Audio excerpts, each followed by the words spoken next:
En el reino celestial no solamente se hallan el Padre y su Hijo el Cristo. Este reino celestial está poblado por seres espirituales, los cuales también fueron creados por el Padre, como nos menciona Colosenses 1:16. Porque en él fueron creadas todas las cosas, en los cielos y en la tierra, las visibles y las invisibles, los tronos, las dominaciones, los principados, las potestades, todo fue creado por él y para él. Los humanos, como seres curiosos que somos, siempre ha existido en nosotros el deseo de conocer, entender y percibir el mundo celestial. Durante décadas y siglos se han escrito miles de libros hablando de ellos, pero sus protagonistas más cotizados siempre han sido los arcángeles y los ángeles. Sabemos que hay otro tipo de seres espirituales.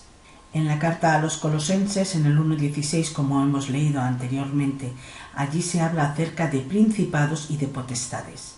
De estos no se suele hablar mucho. Leamos lo que nos menciona el apóstol Pablo en la carta a los Efesios en el capítulo 6 y el versículo 12. Porque nuestra lucha no es contra la carne y la sangre, sino contra los principados, contra las potestades, contra los dominadores de este mundo tenebroso, contra los espíritus del mal que están en las alturas. Los principados y las potestades no son propiamente sangre y carne, como hemos leído, sino que son entidades que suelen representarlas unas personas concretas. Un rasgo típico de principados y potestades es la autoridad sobre un territorio y sobre sus súbditos. Encierra en sí un sentido y una dinámica de soberanía, la cual es imponer sus preferencias y sus decisiones sobre los particulares gobernados. Tienen en sí la capacidad de privar a las personas de libertad en prisión, incluso a veces de llegar a quitar la vida con impunidad. De manera que estos principados y potestades de los cuales nos está hablando el apóstol Pablo siempre esconden una cierta amenaza de recurso a la violencia, una cierta impasibilidad judicial que puede resultar cruel y deshumanizadora de quien se rebela. Y un acto que tenemos, por ejemplo, muy claro, es en cuanto a lo que tiene que ver con nuestra fe con Dios. Son entidades enemigas generalmente del Evangelio y de los cristianos. En un mundo donde domina lo material y las tecnologías de lo material, se nos olvida que todo aquello que es real tiene sus dimensiones espirituales. Por ello, el apóstol Pablo podía decir con certeza y seguridad no sólo que gobiernan las tinieblas, sino que en efecto son huestes espirituales de maldad celestial, que ejercen una soberanía sobre los seres humanos, llevándolos a ellos a cometer actos inhumanos y perversos.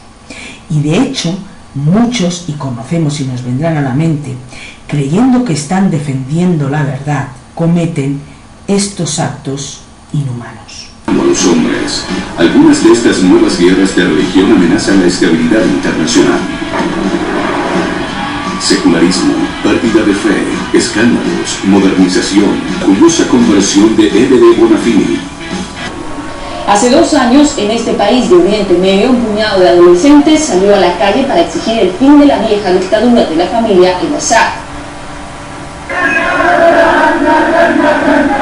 Lo que comenzó como una protesta se ha convertido en una brutal guerra de poder entre musulmanes.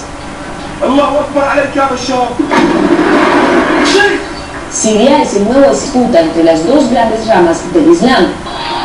Si durante siglos combatieron el Islam y el cristianismo, hoy la violencia más encarnizada se da entre musulmanes. En Irak murieron decenas de miles de personas. En la guerra entre Irán e Irak de los años 80 falleció más de 1 millón. En Siria los muertos superan ya los 90.000. Las diferencias religiosas no solo alimentan las guerras en Oriente Medio, también han provocado conflictos en otras partes del mundo. Irlanda del Norte vivió 30 años de violencia entre católicos y protestantes que dejaron un saldo de más de 3.500 muertos. El conflicto terminó con la firma del Acuerdo de Viernes Santo en 1998, pero violentos enfrentamientos se producen todos los años.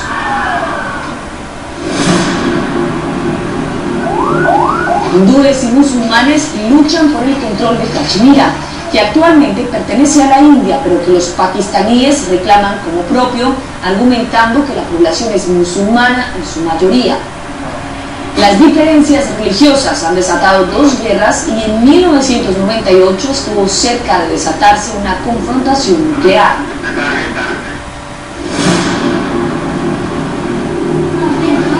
La tercera gran religión monoteísta, el judaísmo, tiene también sus conflictos internos. El enfrentamiento ha llegado hasta el lugar más sagrado, el Muro de las Lamentaciones en Jerusalén. Las judías modernas quieren rezar allí con la indumentaria tradicional de los hombres, para escándalo de los ultrarreligiosos. Pero hay un problema de mayor calado entre los israelitas laicos y los ortodoxos. Los ortodoxos son el 13% de los israelíes y van en aumento porque tienen más hijos que el resto de la población. Se dedican a estudiar las escrituras sagradas y gozan de subvenciones y privilegios, como estar exentos del duro servicio militar y de participar en las guerras. Con los años, los partidos religiosos han ido adquiriendo cada vez más poder político. Los israelitas laicos están hartos y exigen a las autoridades que apliquen una sentencia del Tribunal Supremo que obliga al ejército a reclutar también a los jóvenes ortodoxos.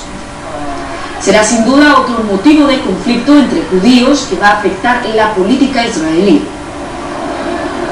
Concluimos aquí la primera parte de todo lo que tiene que ver con los principados y las potestades. ¿Sabías tú esto?